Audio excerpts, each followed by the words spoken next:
Today, as Shalini has said, I'd like to speak to you about West and East, 10 critical steps to successfully migrating brands across the globe. You might wonder, and I'll be perfectly frank with you, this paper got born as a result of two mistakes, in fact, underestimations really, that I made in the last few months. The first mistake is the value of cultural nuancing. When migrating brands across the globe, not just to countries you know pretty well, but literally halfway around the world, don't think that all you need to do with your advertising, for example, is translate it and put local people in the execution. You will likely fail miserably. You will surely get terrible test scores. The second mistake, or misunderestimation that I made recently, is the flow of traffic east to west. Think highways. If the flow of brands west to east were a highway, it would be a 4-lane superhighway, such as here. The flow of brands I describe east to west is more like a 1-lane road.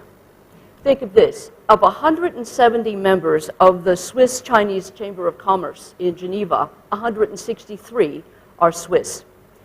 So ramping up to serve a great tide of new clients coming from the east is a tad premature. But as always, if you can profit from a mistake, this sparked some thinking among us. So we said, what's going on today in the migration of brands east and west? Who's getting it right and what are they doing? And this is not just of the Cokes and the Samsungs of the world. These are more or less the everyday practitioners, the people who have been for the last 5 to 10 years trying to migrate their brands east and west. So this has taken me to this agenda that I'd like to take you through today in 3 parts.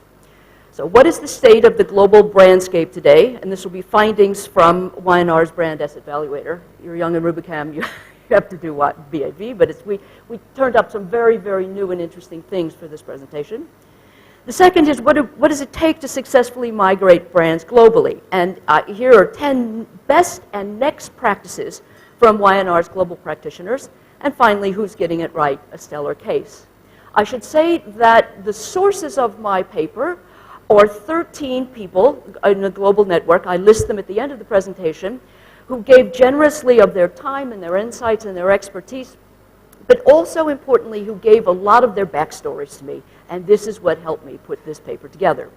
So, part 1. What's the state of the global brandscape today? And here we have 5 findings from BAV.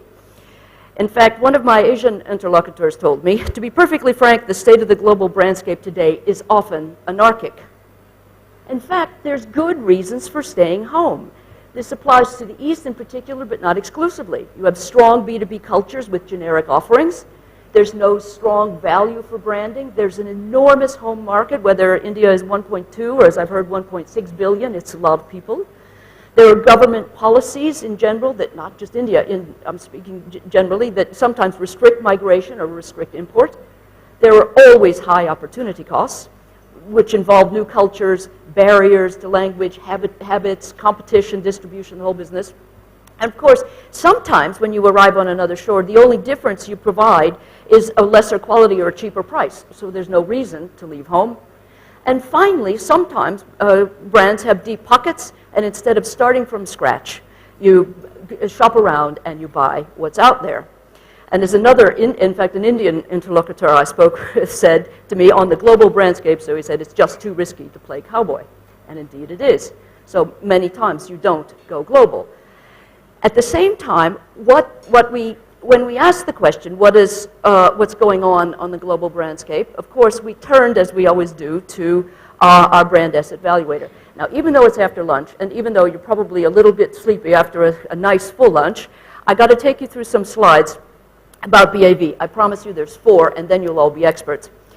If you haven't heard of BAV, it's called Brand Asset Evaluator, and it's the world's largest database of brands. And it's enormous contributions here. 750,000 consumers, 45,000 plus brands, 51 countries, 21 years worth of data, and 56 different brand metrics that include brand health, imagery, personality usage, and consideration. So it's a big study. It's probably the biggest of its kind. And one of its values is that it evaluates brands against the national brandscape. So for example, Nescafe, TDK, and Sanyo would be evaluated against one another. But what's important for today is to understand how brands are built and the basis of what the data is that I'm going to take you through. Brands are built, as we think, on 4 pillars. Differentiation, the brand's reason for being. Its relevance, meaning how appropriate the brand is to you, how it relates to market penetration. Esteem, how well regarded the brand is. And knowledge, an intimate understanding that people have of the brand which relates to consumers' experiences. So we've got 4 pillars: differentiation, relevance, esteem, and knowledge. Now what you can do actually is on the left-hand pillar, you see you can combine the scores differentiation and relevance and get a score of brand strength. And you can combine the other 2, esteem and knowledge, on the bottom and get a score of brand stature. And what we know from all of this data for all of these years is that brands grow from unfocused, the bottom left, or new, where the pillar profiles are unformed, to unrealized or niche potential. But you see the blue bar growing, that's differentiation, that grows first.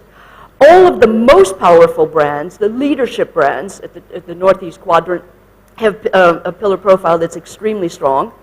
But if you start to decline, if you are on the declining side or in fact even eroded, what goes first is differentiation.